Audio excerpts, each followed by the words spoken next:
Welcome po muli sa Philippine Weather Trivia. Again, para po sa mga bago sa channel na to. Ako nga po muli, si Alvin Pura, isang meteorologist at ang inyong weather tito. Ngayon, balikan na natin itong Bagyong Marce.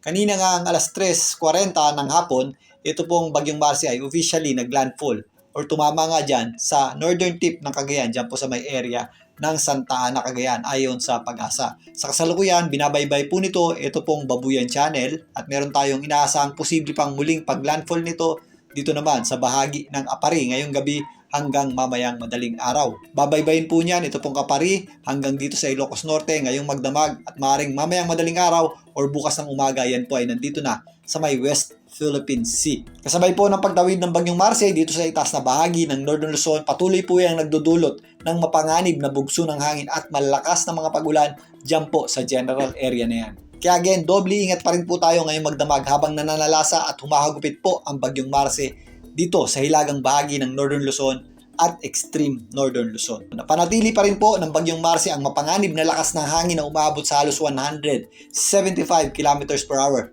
malapit sa kanyang gitna at kung minsan may mga pagbugsong umabot sa halos 240 km per hour. Ito po ay nasa dulong bahagi ng typhoon category pa din. Patuloy po itong kumikilos pa west-northwest sa bilis na 10 km per hour at may kabuong lawak na halos umabot sa 1,120 km na kabuuang diametro.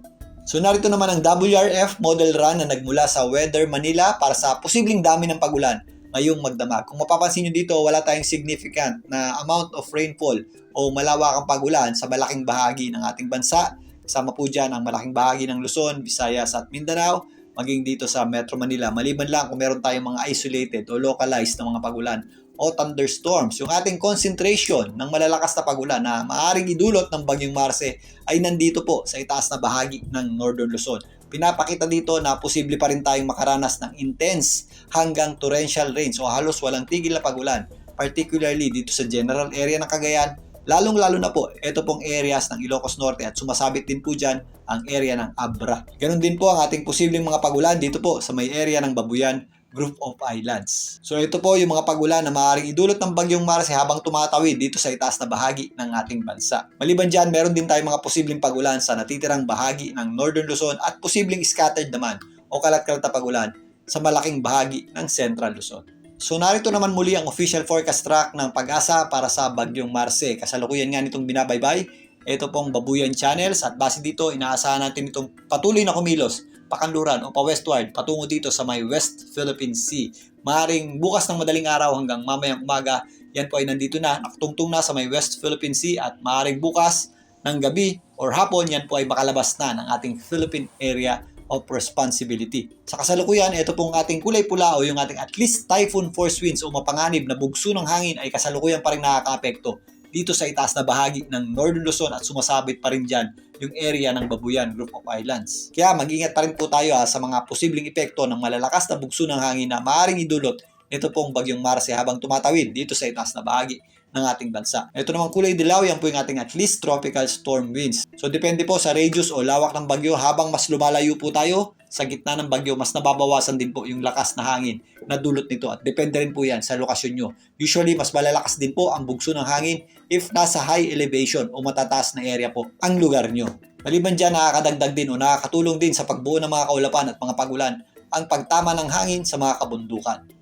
Base dito, mapapanatili ng Bagyong Marce yung kanyang typhoon category status bago pa man makalabas o hanggang makalabas ng ating Philippine Area of Responsibility. If nandito na po yan sa kalagitnaan ng West Philippine Sea, meron tayong inaasahang paghina nito dahil sa interaksyon niyan sa ating northeasterly wind flow. Samantalang kasabay po ng unti-unting paglayo ng Bagyong Marce sa mga susunod na araw, meron tayong panibagong babantayang sama ng panahon sa labas naman ng ating Philippine Area of Responsibility. Mga sama ng panahon dahil dalawa po yan. Silipin natin yan. Kung mapapansin nyo dito sa ating satellite image, meron tayong grupo ng kaulapan dito sa labas ng ating Philippine Area of Responsibility.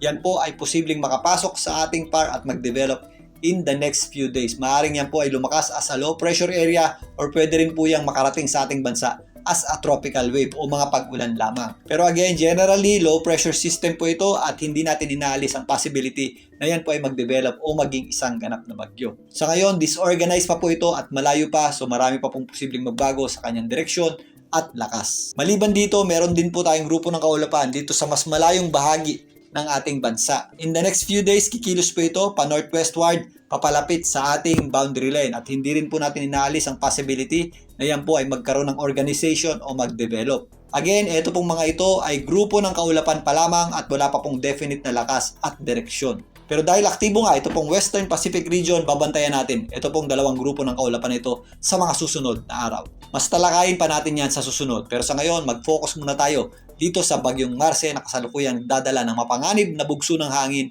at malalakas na mga pagulan, particularly dito sa itaas na bahagi ng ating bansa. Again, doble ingat po tayo sa mga panganib o hazards na maaaring idulot ng pagtawid nito pong bagyong Marce dito po sa itaas na bahagi ng ating bansa. Para po sa dami ng ulan sa inyong lugar, ugaliin pong i-check ang heavy rainfall warning advisory ng Pag-asa at ugaliin din pong sumangguni sa inyong local LGU at DRRMO. Muli, ito po ang inyong Weather Tito para sa Philippine Weather Trivia.